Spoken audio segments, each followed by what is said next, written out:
안녕하세요, 청취자님. 오늘 딥다이브 청취자님이 던져주신 아주 흥미로운 질문으로 시작합니다.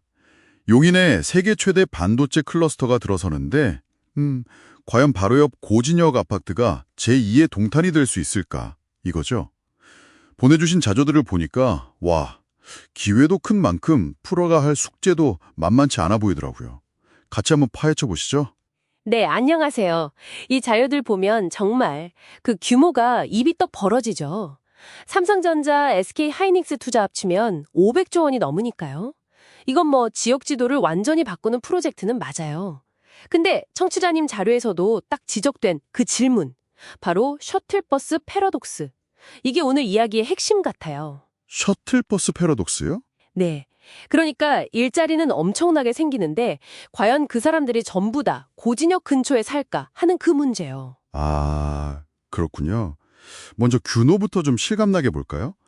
SK하이닉스가 한 415만 제곱미터, 삼선이 710만 제곱미터, 여기에 팹을 2027년부터 2042년까지 와, 단계적으로 짓는다고요? 네, 맞아요. 이게 되게 중요한 포인트 같은데요. 수요가 한 번에 팍 터지는 게 아니라 거의 뭐 20년에 걸쳐서 꾸준히 늘어난다는 거잖아요. 그렇죠. 그래서 막 갑작스러운 거풍보다는 좀 안정적인 상승, 이런 걸 기대해 볼 수도 있겠다 싶고요. 일자리 규모도 뭐 대단하던데요. SK하이닉스만 직접 고용 3만 1,000명 이상. 네, 거기다 이제 협력업체들까지 생각하면 훨씬 더 많아지죠. 특히 자료에 나온 이분들 평균 연봉이 1억 2천만 원 이상이라는 점, 이게 중요해요. 1억 2천. 와. 네, 바로 이게 셔틀버스 패러독스를 만드는 그 배경이 되는 겁니다. 솔직히 이 정도 소득이면 굳이 고진역이 아니더라도 뭐 강남이나 판교 이런 데 살면서 그냥 회사 셔틀로 출퇴근하는 선택지가 충분히 생기거든요. 아, 바로 그 지점이군요. 실제로 자료 보니까 삼성, SK하이닉스 둘 다 이미 수도권 전역을 완전 거미줄처럼 있는 최고 수준 셔틀버스망을 운영 중이라고 나와 있더라고요. 맞아요. 인재 유치 전략이죠. 회사 입장에서는. 그렇죠. 근데 이게 역설적으로 고진역 부동산 투자자한테는 최대 리스크가 될 수도 있다. 이런 얘기네요. 네. 만약에 교통체증이 너무 심해진다. 그러면 뭐 아이고 가까운 게 최고지 할 수 있겠지만 그렇죠, 그렇죠. 셔틀이 너무 편리하면 글쎄요. 굳이 고진역을 고집할 이유가 좀 줄어들 수도 있는 거죠. 그럼 이 클러스터에 들어올 사람들을 좀 나눠서 봐야겠네요. 네, 맞습니다. 청취자님 자료 분석을 보면 첫 번째 핵심 타겟, 20대, 30대 1인 가구나 아니면 딩크족, 그러니까 자녀 없는 맞벌이 부부요. 아, 네. 젊은 층이군요. 네, 이분들은 아무래도 학군보다는 출퇴근 시간 단축, 이걸 더 중요하게 볼 가능성이 높아요.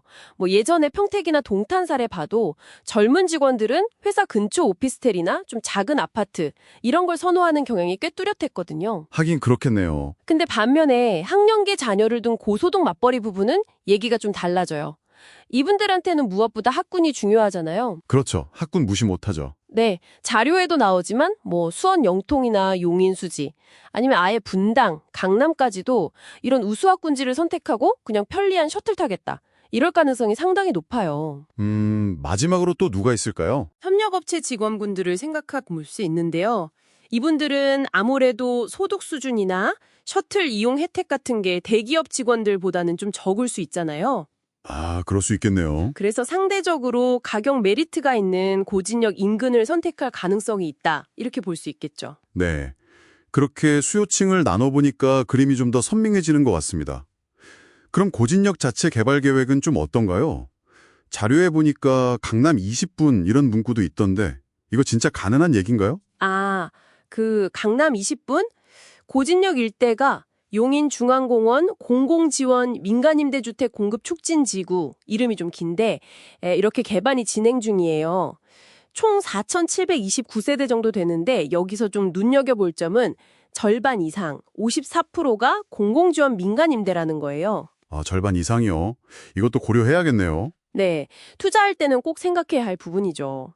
그리고 공원이나 학교 같은 기반시설 완공 목표가 2029년 말이라서 그전까지는 초기 몇 년간은 좀 생활 인프라가 불편할 수 있어요. 그렇군요. 그럼 강남 20분은요? 그건 이제 앞으로 개통될 세종 포천 고속도로랑 동용인 IC 신설 이걸 전제로 하는 이야기인데요. 글쎄요, 실제 출퇴근 시간은 교통 상황 따라서 뭐 40분에서 50분 혹은 그 이상 걸릴 가능성이 높다고 봐야겠죠. 역시, 그렇죠. 다면 이게 강남이랑 직접 연결된다는 그 심리적인 거리감, 이걸 좁혀주는 효과는 분명히 있을 거라고 봅니다. 그렇군요. 그럼 이제 구체적으로 청취자님이 딱 주목하신 고진역 대광 로제비앙 아파트. 이건 이 모든 상황 속에서 어떻게 봐야 할까요? 대광 로제비암, 입지나 또 신축 대단지라는 점에서 그 지역의 대장주가 될 잠재력은 충분히 있다고 봐요. 지금 시세가 59제곱미터 기준으로 한 4억 5천에서 6억 2천 정도인데 이게 경쟁 지역인 동탄, 거긴 8억 넘어가고 영통도 6, 7억 대잖아요. 네, 그렇죠. 거기에 비하면 아직 가격이 좀 낮으니까 상승 여력은 있다. 이렇게 볼 수 있죠. 가능성은 있군요. 네. 하지만 이게 정말 동탄처럼 성공적인 자족 도시로 완전히 변모할 수 있을지는 아까 말씀드린 여러 변수들 있잖아요. 네. 그런 걸 고려해서 좀 신중하게 지켜봐야 할 것 같습니다. 네. 그럼 정리를 좀 해볼까요? 한쪽에는 뭐 세계 최대 반도체 클러스터라는 진짜 어마어마한 호재, 제2의 동탄이 될지도 모른다는 기대감. 네. 이게 있고, 그렇죠.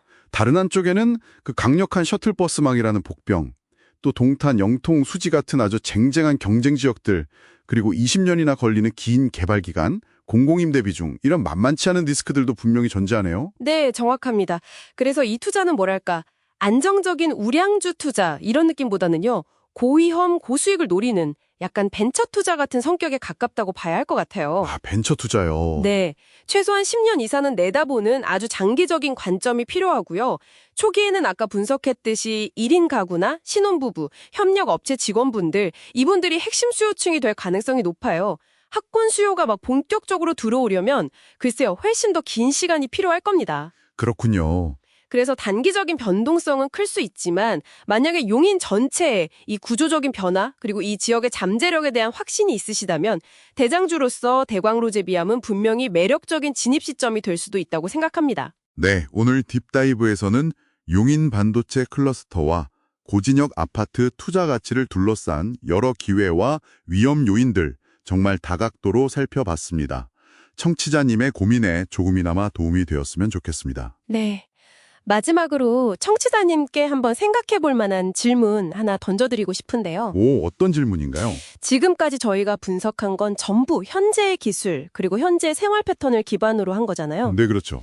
근데 만약에 앞으로 한 10년 안에 제조업 R&D 분야까지 원격 근무가 지금보다 훨씬 더 보편화된다거나 아니면 자율주행 셔틀 기술이 정말 획기적으로 발전해서 출퇴근이라는 개념 자체가 확 바뀐다면 어떨까요? 아, 생각지 못한 변수네요. 네. 그때가 되면 이 직주근접이라는 가치 자체가 지금과는 완전히 달라질 수도 있거든요.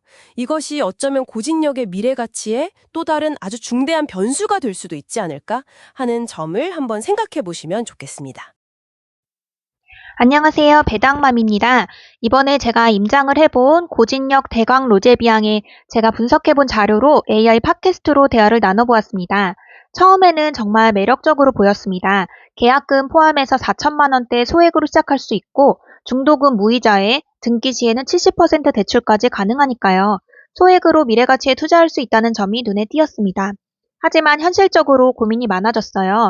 현재 미분양 상태라서 황금성이 불확실했고 초등학생 자녀가 있는 제 입장에서는 학군 문제로 실거주도 쉽지 않았습니다. 게다가 최근에 임대차 보호법 333 논의로 갭 투자도 어려워지고 있고 월세를 주거나 직접 살아야 하는 상황이 될 수도 있죠. 그런데 저는 이미 배당 수익이 있기 때문에 월세 수입까지 생기면 세금과 건강보험료 부담이 더 커집니다. 결론적으로는 저에게는 맞지 않는 투자였습니다. 다만 실거주 의사가 있거나 월세 수익을 원하시는 분들에게는 좋은 선택지가 될 수도 있다고 생각해요. 저는 이번 경험을 통해 레버리지에만 집중하기보다는 나의 상황에 맞는 투자를 기준으로 판단해 보려고 합니다. 끝까지 들어주셔서 감사합니다.